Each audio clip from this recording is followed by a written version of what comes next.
इस मूवी का नाम है व्हाइट मेलोडी ऑफ डेथ 2011। ये कहानी है एक म्यूजिक डांसिंग ग्रुप की, जिसमें टोटल 4 लड़कियां थी। एक लड़की का नाम जून था और बाकी सारी उसकी दोस्तें थी, पर नाम की दोस्तें, क्योंकि हमेशा एक दूसरे से मुकाबले में रहती थी, जलती थी, पर फिर भी मिलजुल के काम करती थी। काफी अच्छा परफॉर्म कर लेती है, पर हर जगह कंपटीशन मुकाबला इस कदर बढ़ गया था कि हर जगह इनका शो फेल हो रहा था। कहीं भी इनके शो की कोई अहमियत ही नहीं बची थी। एक के बाद एक कंपटीशन में हार रहे थे ये लोग। उनके हालात इतने बुरे आ गए थे कि अब उनका मानना था कि कोई मिरेकल, कोई मौजज़ा हमें बचा सकता है। ऐसे में उनकी बॉस उन्हें एक दूसरे स्टूडियो में शिफ्ट कर देती है, जो एक काफी पुराना स्टूडियो था। 15 साल पहले यहाँ आग लगी थी, जिसके बाद ये खाली ही था और अब उनकी बॉस को सस्ते में मिल रहा था, तो फौरन उसे खरीद लेती है। अब ये ग्रुप अपना काम तो कर रहा था, पर अब इन्हें एक ऐसे म्यूजिक की तलाश थी जो इन्हें पहले जैसा मशहूर करके वही मुकाम दिला दे। तो इस वक्त में इनके साथ एक इत्तेफाक हो जाता है। ये लोग जब स्टूडियो की सफाई कर रहे थे तो जून को एक टेप मिल जाती है जिस पर व्हाइट लिखा था। मतलब इस टेप में जो गाना था उसका नाम व्हाइट था। जो टेप को जलाती है तो वो गाना बिल्कुल अनसुना था, आज से पहले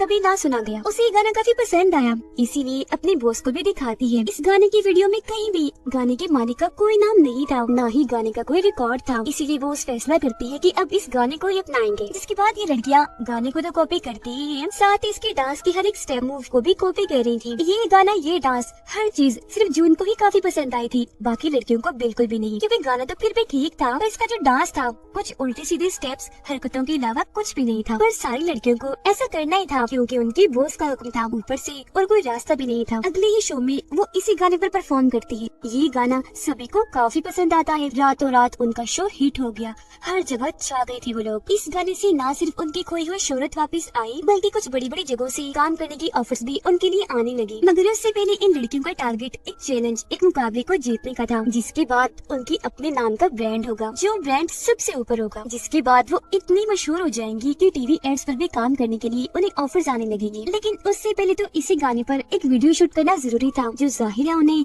इस गाने का मालिक बना देगा। पर यहाँ एक मसला था। अब तक तो ये लड़कियाँ स्टेज पर खड़ी होकर अपने अपने स्टेप्स करती थी, अपनी अपनी लाइन्स गाती थी, लेकिन अब इन्हें एक ऐसे सिंगर चाहिए थी जिसका लीड रोल होगा, मतलब वो सबसे ऊपर होगी और बीच में खड़ी होकर गाना गाएगी। अब ये जगह हर लड़की पाना चाहती थी, क्योंकि जैसा कि मैंने आपको बताया, उन सब में जेलसी थी, खुद को दूसरे से बढ़ के समझती थी और आगे बढ़ना चाहती थी। पर काफी सोचने के बाद एक लड़की को लीड रोल की सिंगर बना दिया जाता है, क्योंकि वो काफी अच्छा गाती थी। पर ये गाना इतना मुश्किल था कि ठीक से वो इसे गा नहीं पाती। वो इतना डर गई थी, परेशान हो गई थी कि उसके हाथ पैर भी कांपने लगे थे। उसकी असल में एक बीमारी थी जिसकी दवाई भी वो लिया करती थी, लेकिन आज टेंशन की वजह से वो 1 महीने की दवाई एक दफा में ही नहीं लेती है। काफी कोशिश कर रही थी वो अच्छा गाने की, इसीलिए रात को भी वो स्टूडियो में ही रुकती है। कल फाइनल दिन था, उसे थोड़ा आराम करना चाहिए था। ये सोचकर जोर उसे बुलाने जाती है, पर ये देखकर उसकी होश उड़ गई थी कि उस लड़की ने अपनी जान लेने की कोशिश की है। फौरन उसे हॉस्पिटल ले जाया जाता है। डॉक्टर्स का कहना था कि इस सिंगर ने अपने सर पर बहुत टेंशन सवार कर ली थी, साथ ही उसने दवाई भी बहुत ज्यादा ले ली थी, जिसके बुरे असरात की वजह से उसने ये सब किया। पर इसी रात जून जब अपने ग्रुप की वेबसाइट चेक करती है तो उसे अपनी इसी सिंगर दोस्त की वीडियो मिलती है, जो वीडियो उसने इस गाने पर ही बनाई थी। वीडियो में गाना गाते हुए उसका चेहरा ठीक नहीं था, बल्कि बुरी तरह बिगड़ा हुआ था। ये चीज जून को काफी अजीब लगी, तो इसीलिए वो इसे अपने दूसरे दोस्त को भी दिखाती है। इस पर उसकी दोस्त का कहना था कि किसी फैन ने इसे एडिट किया होगा, कोई बड़ी बात नहीं है। खैर, अब उस सिंगर के बाद इस ग्रुप की दूसरी लड़की को चुना जाता है लीड रोल के तौर पर, क्योंकि वो इस ग्रुप की सबसे प्यारी लड़की थी। लेकिन हैरत, जब से वो इस गाने की प्रैक्टिस कर रही थी तभी से उसके चेहरे पर अजीब तरह के निशान बने हुए थे। उसकी आंखें लाल लग रही थी। अक्सर उसे उल्टे सीधे ख्याल भी आने लगे थे, जैसे कि उसका पूरा चेहरा खून में भरा हुआ है, अपनी हर तरफ भी उसे खून ही खून दिख रहा था। साथ में वो ये भी महसूस कर रही थी कि जैसे कोई सफेद बालों वाली लड़की मुझे डराने की कोशिश कर रही है। दरअसल इस गाने की असल वीडियो में जो मेन सिंगर थी, इन्हें लीड रोल, उसके बाल भी सफेद रंग के थे, तो ये लोग सारा का सारा उस गाने को कॉपी कर रहे थे। तो फाइनल दिन जब परफॉर्मेंस से पहले वो नकली सफेद बाल लगाकर तैयार हो रही थी, तो तभी जून देखती है कि उसे बहुत पसीना आया हुआ है। इस बारे में वो पूछती भी है कि तुम्हें इतना पसीना क्यों आ रहा है, जिस पर उसका जवाब बस इतना सा था कि यहाँ बहुत गर्मी हो रही है ना, शायद इसीलिए। उसका चेहरा देखने से साफ लग रहा था कि उसकी हालत ठीक नहीं। जब वो स्टेज पर गाना गा रही थी अचानक बेहोश हो जाती है। उसे भी फौरन हॉस्पिटल लेकर जाया जाता है। डॉक्टर्स का कहना था कि खूबसूरत दिखने की वजह से वो जो इतनी सर्जरीज करवाती है उस वजह से इसके जिस्म और दिमाग पर असर पड़ रहा है। फिलहाल उसे आराम की जरूरत है, वो कोई शो नहीं करेगी, कोई गाना नहीं गाएगी। अब ये तो डॉक्टर्स का कहना था, पर बेहोश होने से पहले उस सिंगर ने जो खुद महसूस किया था वो चीज तो बताई ही नहीं जा सकती। उसे लग रहा था कि मैं अकेली नहीं हूँ, बल्कि मेरे साथ स्टेज पर और कोई भी है, जिस वजह से वो इतना डर गई थी कि उसके और ज्यादा पसीने छूटने लगे, आंखें एकदम लाल पड़ गई थी। उसे फिर धीरे धीरे ऐसा महसूस होने लगा कि मेरे आसपास कोई बुरी ताकत है जो पीछे से आकर उसकी आंखों पर हाथ रखकर नोचने लगती है, इसलिए उसकी आंखें इतनी जख्मी हो गई थी। इस हादसे के बाद जून को फिर वेबसाइट पर एक नई वीडियो मिलती है, वो भी अपनी इसी सिंगर दोस्त की। इसका चेहरा भी पहले वाली सिंगर की तरह बिगड़ा हुआ था। इस मसले को सुलझाने के लिए जून दोनों लड़कियों की वीडियोस को जोड़ती है और एक लाइन तैयार करती है जिसका मतलब बन रहा था जलन। जून काफी घबरा सी गई, उसे ठीक नहीं लग रहा था और अगले ही पल उसे भी अपने आसपास सफेद बालों वाली लड़की दिखने लगी थी। जून सोचती है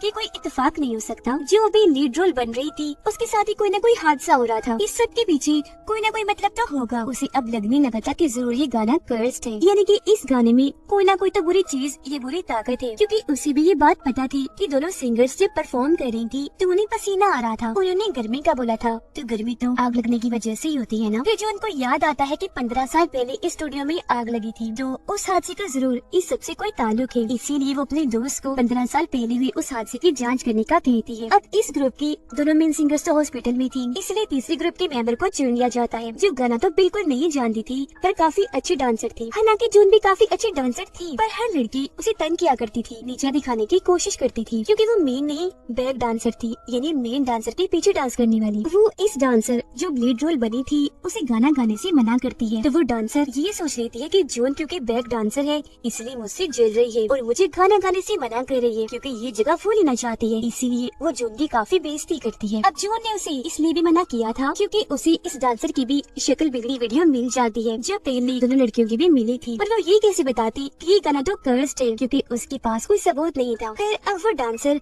रात भर प्रैक्टिस करती है, क्योंकि मशहूर होने का ये मौका वो गंवाना नहीं चाहती थी। मगर जब वो स्टूडियो आ रही थी तो उसे आईने में अपना भयानक अक्स दिखता है, उसकी आंखों और मुंह से खून आ रहा था, काफी भयानक लग रही थी वो, क्योंकि चिल्ला रही थी। पहले तो उसे लगा कि ये मेरा वहम है, पर जब उसका ही अक्स एक लड़की में बदला जिसके सफेद बाल थे और उसने इस पर हमला करके डराया तो ये काफी डर गई। सुबह जब होती है तो जून की दोस्त उसे इस स्टूडियो से जुड़ी कुछ जानकारी देती है, जो छानबीन करके उसने निकाली थी, जिसके मुताबिक उन्हें पता चलता है कि 15 साल पहले जब आग लगी थी तो उसमें बहुत सारे लोगों की मौत हुई थी, जिसमें स्टूडियो का मालिक, डांसर्स, सिंगर शामिल थे। एक सिंगर लड़की भी जिसका नाम बिनी था, वो इतनी ज़हीन थी कि उसे इस गाने वाइट का लीड रोल बना दिया गया। उनकी पहली शूटिंग किसी वजह से होने से पहले ही रोक दी गई और अगला शूट जिस दिन था उस दिन ही आग लगने की वजह से सब कुछ तबाह हो गया। गाने की एक वीडियो में ही एक लड़की गर्मी जलन जैसी बातें कर रही थी, जो और कोई नहीं बल्कि बिनी ही थी, जिससे जून और उसके दोस्त को समझ लग जाती है कि जरूर उस दिन किसी ने जानबूझकर आग लगाई, जिससे बिनी की भी मौत हो गई, क्योंकि वो कोई हादसा नहीं हो सकता। बिनी को ये लीड रोल बहुत मुश्किल से मिला था, अपनी बॉस को खुश करके उसने बहुत मुश्किल से ये जगह पाई थी, पर उसकी मेहनत का कोई फायदा नहीं हुआ। किसी ने जलन में आग लगाकर उसकी जान ले ली, इसलिए उसने इस गाने को कर्स्ड शराब दे दिया। यही वजह है कि जून के ग्रुप के सिंगर्स के साथ हादसे हुए।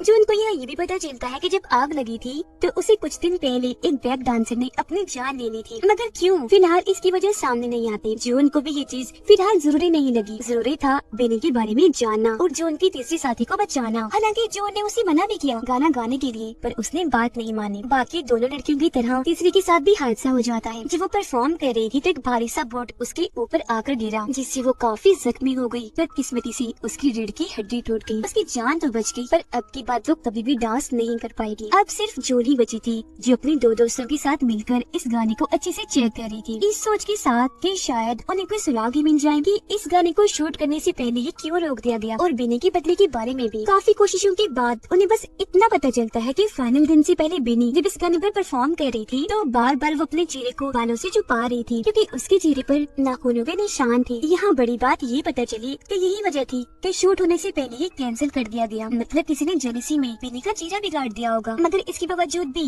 जब वो परफॉर्म करने से बाज नहीं आई तो किसी ने जानबूझकर स्टूडियो में आग लगाकर उसे मार दिया। और अब अगर वो जून को बचाना चाहते हैं तो सबसे पहले ये पता लगवाना जरूरी है कि आखिर वो कौन था जिसने बिनी को मारा। इस सब में स्टूडियो के मैनेजर इनकी मदद कर सकती थी, क्योंकि 15 साल पहले इस स्टूडियो के मालिक उसके डैड थी। जून उससे मिलने जाती है पर उसे तो बिनी का नाम तक नहीं पता था। वो बस उसे सफेद बालों की वजह से याद थी। वो कहता है कि हाँ, सफेद बालों वाली लड़की आई थी मेरे डैड के पास लीड रोल पाने के लिए, क्योंकि उसने ही वो गाना लिखा था और डांस का हर एक स्टेप भी बनाया था। पर बैक डांसर होने की वजह से पहले तो उसे लीड रोल नहीं दिया गया, पर जब सीनियर्स के कहने पर उसे लीड रोल मिला भी तो उसका चेहरा खराब हो गया। इस बात को उसे इतना दुख हुआ कि उसने अपनी जान ही ले ली। तो यहाँ जून को पता चलता है कि बिनी ने अपनी जान ली थी। वो उसके दर्द को महसूस कर रही थी। इस दर्द के साथ उसने गाना लिखा, इसके स्टेप्स बनाए, वो सब महसूस कर पा रही थी। यहाँ तक कि बिनी की आत्मा भी उसे नजर आने लगी जो उसे एक जगह की तरफ इशारा कर रही थी। जून जब वहाँ चेक करने गई तो वहाँ बिनी के लिखे गए गाने वाइट के लिरिक्स अल्फाज का कागज पड़ा हुआ था, जिसके मुताबिक बिनी ने खुद इस जगह को आग लगाई ताकि उसके साथ साथ सब खत्म हो जाए।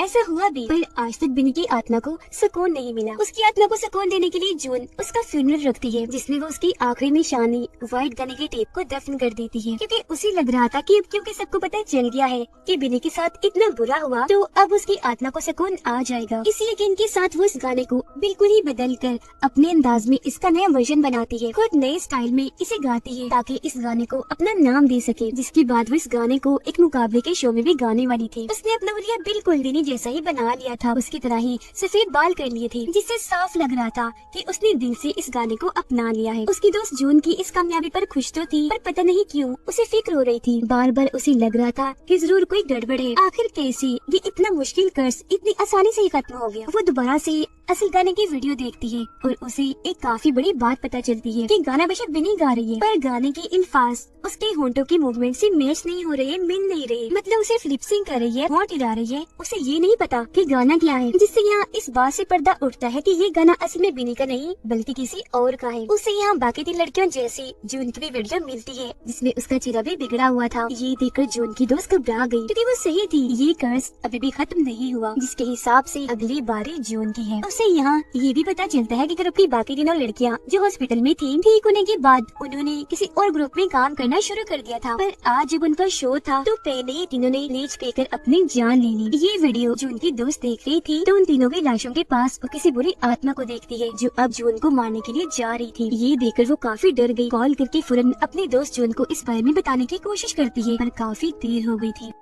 जून स्टेज पर थी, वो अपने शो को बीच में नहीं छोड़ सकती थी। लेकिन अब यहाँ जून को भी वो गर्मी बेचैनी महसूस होने लगी थी। उसे भी काफी पसीना आने लगा था। अब जून की दोस्त को उसे बचाना ही था, जिसके लिए वो मैनेजर की मदद लेती है और ग्रुप की इन 4 लड़कियों की शक्ल बिगड़ी वीडियोस को जोड़कर एक पूरी लाइन बनाती है जो थी कि मेरे अंदर दिल में बहुत जलन हो रही है। ये देखकर उसकी दोस्त सोच में पड़ जाती है कि अंदर जलन आग में जलने की वजह से नहीं होती, बल्कि ब्लीच ये ऐसी कोई जहरीली चीज खाने ये पीने की वजह से होती है, जैसा कि उन तीनों लड़कियों ने किया ब्लीच पीकर। पर बिनी की मौत तो आग में जलने की वजह से हुई, जिसका मतलब था कि इस सब के पीछे बिनी नहीं बल्कि एक दूसरी लड़की थी जो 15 साल पहले बैक सिंगर थी और उसकी मौत कोई जहरीली चीज पीने की वजह से हुई थी। यहाँ उन्हें ये भी पता चलता है कि बिनी के चेहरे पर जो नखूनों के निशान थे वो असल में थे ही नहीं। मतलब उसका चेहरा बिल्कुल साफ था, निशान बस कैमरा में नजर आ रहे थे। जो उनकी दोस्त जब इस वीडियो को स्लो मोशन यानी आहिस्ता करके देखती है तो पता चलता है कि वो निशान असल में लाल रंग है जो धीरे धीरे एक आत्मा का रूप ले रहे थे। एक पूरी आत्मा बन जाती है जो इस ग्रुप के साथ बिल्कुल बिनी के पीछे बैक सिंगर के तौर पर गाना गाने लगी। यानी यही वो लड़की वो बैक सिंगर थी जो इस सब के होने की वजह थी। ये देखकर जो उनकी दोस्त को इस बैक सिंगर की जलन वाली बात याद आती है और उसे फिर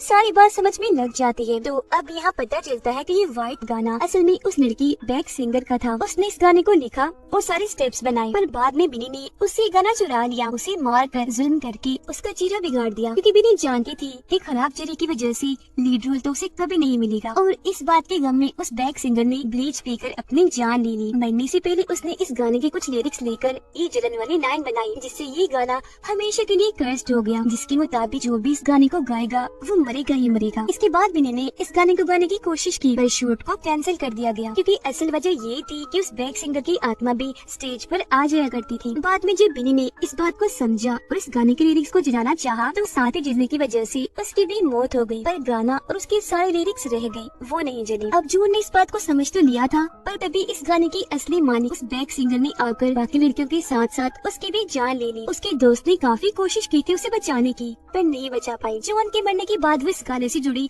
हर एक चीज को तबाह कर देती है आग लगाकर, यहाँ तक कि कंप्यूटर से भी सारा रिकॉर्ड डिलीट कर देती है। पर पता नहीं कैसे असल गाना उसके कंप्यूटर में ही रह जाता है, क्योंकि उस गाने को डिलीट करना नामुमकिन था, जो हो ही नहीं रहा था। उसके साथ साथ इस कर्ज को रोकना भी, जो रुकेगा नहीं बढ़ता जाएगा, और जो भी इस गाने को गाएगा वो मरेगा ही मरेगा। इसी चौंका देने वाली बात के साथ ही ये फिल्म इधर ही खत्म हो जाती है।